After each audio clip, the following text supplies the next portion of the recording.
राज्यात यापुढे शेतकऱ्यांना एकरकमी FRP मिळणार. मुंबई उच्च न्यायालयाने निकाल दिल्याचं राजू शेट्टींची माहिती. विना कपात एकरकमी FRP शेतकऱ्यांना देण्याचा निकाल मुंबई उच्च न्यायालयाने दिल्याची माहिती स्वाभिमानी शेतकरी संघटनेचे माजी खासदार राजू शेट्टी यांनी दिली आहे. तत्कालीन उद्धव ठाकरे सरकारच्या काळात साखर कारखानदारांच्या दबावाला बळी पडत महाराष्ट्र सरकारने शेतकऱ्यांना ऊसाची FRP तुकड्यांमध्ये देण्याचा निर्णय केला होता आणि या विरोधात मुंबई उच्च न्यायालयामध्ये आपण धाव घेतली होती. अखेर सुप्रीम कोर्टाकडे तक्रार केल्यानंतर मुंबई उच्च न्यायालयाने शेतकऱ्यांच्या बाजूने महत्त्वपूर्ण निकाल दिला आहे. शासन निर्णय फेटाळून लावत ऊस उत्पादक शेतकऱ्यांना एकरकमी विनाकपात 14 दिवसांच्या आत आणि मागील वर्षाच्या उतार्यावर FRP देण्याचा निकाल दिला असून हा शेतकऱ्यांचा विजय असल्याचं राजू शेट्टी यांनी म्हटलेलं आहे.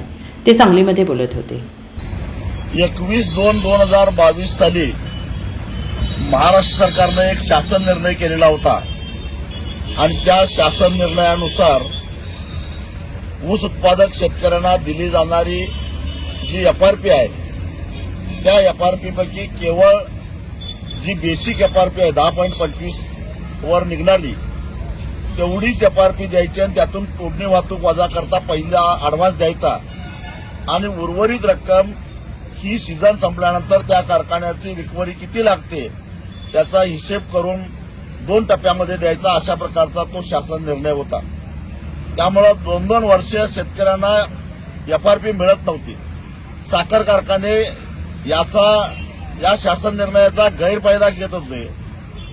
आजही या क्षणामध्ये महाराष्ट्रामध्ये जवळपास 7 ते 8 हजार कोटी रुपयाची FRP थकीत आहे आणि म्हणून या शासन निर्णयाला मी स्वतः मुंबई उच्च न्यायालयामध्ये हरकत घेतलेली होती. त्याला आव्हान दिलेलं होतं.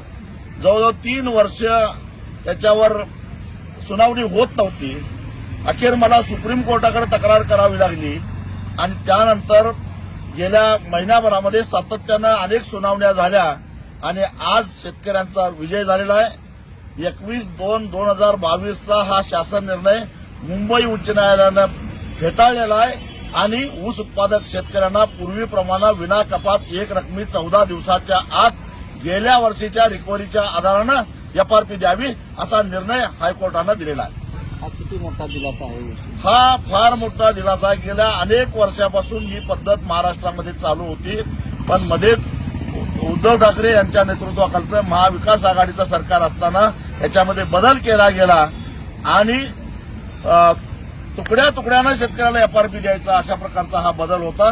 कारखानदारांच्या दबावाला बळी पडून महाराष्ट्र सरकारनं हा निर्णय घेतलेला होता. परंतु पुन्हा एकदा न्यायालयामध्ये जाऊन आम्ही या सगळ्या साखर कारखानदारांना 4 मुंड्या चित केलेला आहे. Bureau report SBN Marathi, Sangli.